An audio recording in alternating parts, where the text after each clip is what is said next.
resentment is there's a bunch of people out there that have these lives that are deeply unsatisfying, because I think somehow or another, through momentum and just through just things falling into place the way they are, and people trying to fit their lives around the way these pieces have fallen into place, there are so many people that are working all day long doing something that is deeply unsatisfying and almost painful to them. Yes. If you make furniture for a living, and you feel a great satisfaction out of that, and you sell that furniture, look, man, making furniture feels good. If you can do that, you could cut those corners perfectly and sand everything down nice and stain it, and then it's done, and you get this satisfaction, and you sell it to someone, and that pays your bills. That is infinitely more satisfying than being stuck in some fucking cubicle working for someone that you don't want to work for, having to have these stupid fucking office meetings, talking to people in human resources, sitting down with your supervisor where they evaluate your job performance, and you're not really, you really need to be enthusiastic about this company. This company is your future. This kind of you're like, fuck, kill me now. There's a lot of people out there that would way rather do something else, and I hope they understand that they can. Everybody's got these stupid barriers they put in their own head. You got to resist those goddamn things, because they don't do you any good, and they certainly define the potential for your future in a negative way that's not self-serving, and it's not even real. You put this artificial ceiling on the potential for what you're doing. If you hit a wall, okay, that just means you need to regroup and rethink. It doesn't mean that wall's there, especially when it comes to something like social media or like a podcast, something where you like it less, fix that. Figure out a way to do it. You can do that. And this idea that there's no way to get past the starting block today is just ludicrous. It's crazy. And it's just this poor thinking. And people that are trapped in bad situations, one of the problems is you feel like this is your future. You feel like you're fucked and you can't get out of that. There's no hope. There's no light at the end of the tunnel. There's no rainbow. And if you feel like that, that alone can be incredibly defining and limiting. But if you look at yourself objectively and say, okay, I kind of am fucked here. I'm in credit card debt. I'm working in a shitty job. I don't like what I'm doing, but I have some ideas. I need to feed those fucking ideas. I need to feed them and water them, and I need to set aside a certain amount of time every day to just try to make those things happen. You can do that. Wondering why other people's success, or wondering why other people are successful, is the refuge of losers. Wondering why other people are successful.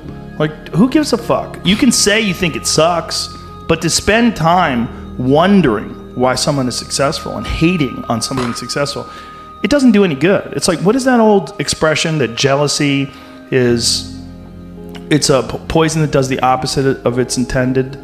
Is that your mind, you have a certain amount of bandwidth. This is why I don't read Instagram comments or Twitter comments or YouTube comments. Like, I don't have any time. If I read them, it's an accident. But to seek them out, like, you have bandwidth. I don't spend time wondering why I hate things or hating on someone or being jealous. You have, let's call it units. You have 100 units of bandwidth in your mind. So that means there's 100 units that you can spend on things you care about, or you could let your mind be occupied by some stupid fucking Twitter feud that you're in with some idiot that you don't even know, and you could spend 30% of your Twitter bandwidth or your mind bandwidth on this, and then you only have 70% for the things you love. And then maybe you're involved in some fucking relationship with someone who's an idiot, and you're arguing back and forth with them. Well, there's another 30% that's gone. Now you have 40% left. You have 40% for the things you love instead of 100%. But if you only concentrate on the things you care about that mean something to you, and I think that there's a lot of people out there that think somehow or another you're going to get to some place where you're living in silk sheets and you're getting your toes done while someone's dropping grapes into your mouth. I don't want that. I've never wanted that. That guy's not going to be happy. He's going to be bored. An hour into the grapes, you're going to get those fucking grapes away from me. Stop painting my toes. What am I doing in this bed? I got to do something. I'm not stimulated. The human organism, the animal that we are, needs constant stimulation because it evolved trying to find food and escape enemies. and find shelter, escape nature, escape the elements, try to survive. And this is the great joy that you have in taking care of your children, that you can protect your children from the elements and the enemies and feed them. And it's also the great sadness that you see in losers. When I see a loser, I see some guy who's 43 years old, lives in his parents' basement, and he fucking hates the world. I'm like, that was a baby. Man, this is a baby that somebody just gave shitty nutrients to, whether it's nutrients in the forms of food or in the form of thoughts and ideas and examples. And this kid developed these horrible, self-defeating patterns of behavior that have led them to this point where they're this middle-aged person with no future and no idea of how to get out of this rut, and probably never will escape it, and might just wind up sucking on a gun. You know, I mean, this is the world that we live in today. And I think part of that world is because we have been fed this line of horseshit that you're supposed to seek comfort. And I don't think you are. I think you're supposed to seek lessons, and you're supposed to seek difficult tasks and accomplishments. And through those things, and through doing things that are hard to do, even if it's just a fucking 90-minute hot yoga class. I do a 90-minute yoga class, man. Those last 20 minutes, I do not want to be there, man. And I definitely don't want to give 100%. And I can cheat. I can kind of half-ass it. I can. But if I don't, and I get through it, when that time is up and the lady says namaste and everybody gets up, I'm like, fuck, man, I made it. You know, I lost 15 pounds. My fucking yoga mat is drenched to the point where I could literally wring it out and fill a jug up with water. But through that struggle, I will now have a better day, and I better fucking do it again tomorrow or do something else, because if I just think, well, tomorrow I'm just going to coast and eat Twinkies and watch TV. Oh, hello, sadness, my old friend. Hello, depression. Because when you're not doing anything, you feel like shit. And that's just a part of being a human being. And we can pretend that we're something other than what we really are. And we can pretend, nah, me, man, I'm just cool, just chilling, doing nothing. Bullshit. You're a fucking human. You're a human being. You evolved from the fucking hundreds of thousands of years of hunters and gatherers and people that were struggling. Those human reward systems are carved deeply into your DNA. And if you don't respect that, if you don't respect the mechanism of happiness and fulfillment and what you really need to do in order to feel satisfied in life, camaraderie, love, family, friendship, struggle, testing yourself, learning, all those things are imperative. They're all a giant part of being a person.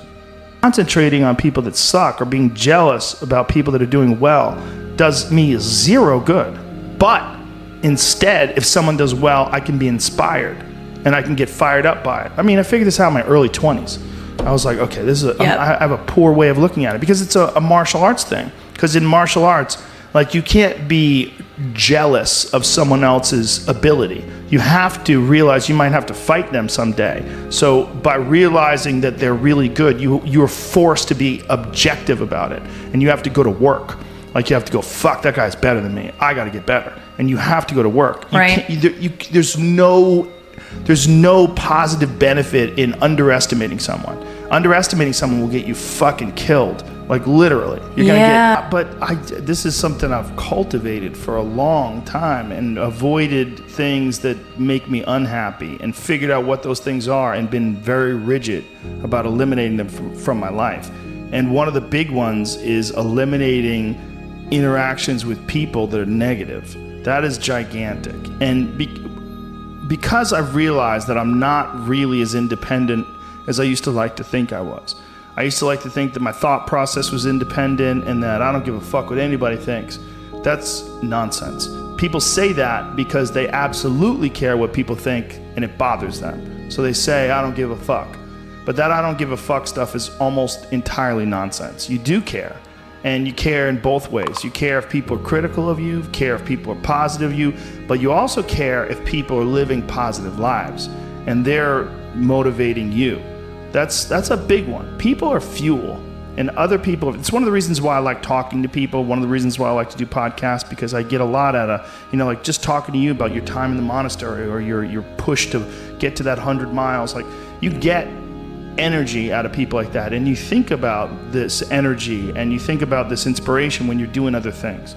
And it also sets in your mind that when you meet these exceptional people that move you, like, what are the characteristics what are the qualities that they have? What are the characteristics that they possess? And those things become significant and important to you. Whereas if you live around a bunch of people that are complaining and bitching about everything, and they see the negative in everything, and they're always whining, those people are the opposite of that. They're the opposite of inspiration, and they're mud. You're just like, "Bleh." It's like you're up to your ankles in mud. You try to trudge through life. It's difficult. You're not light.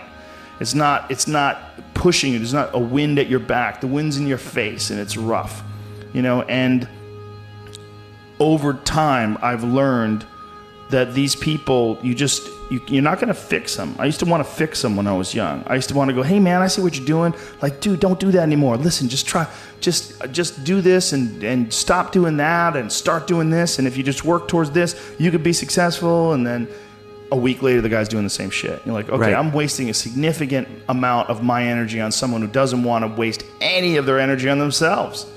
And so managing the community and the tribe that you're in, making sure that you're a good member of that tribe, that you're doing your part, and when you're around happy, inspirational people that are successful, it makes you feel better and you get inspired. And if you act on that inspiration, your life will be more fulfilled. And it's not just inspirational in terms of financial success, but in terms of doing difficult things, whether it's running 100 miles, it doesn't pay you a goddamn thing other than the wealth of the knowledge that you can push yourself to such an extreme.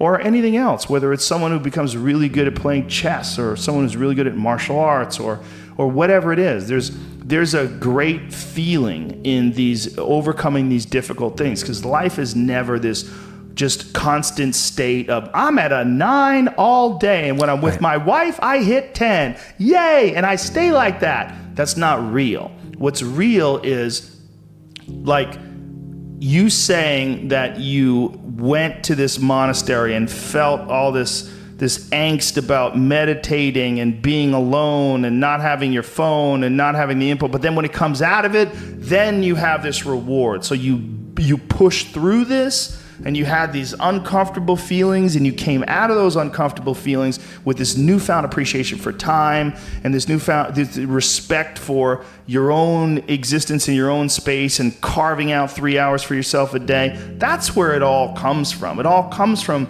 life lessons, and the lessons are learned through struggle.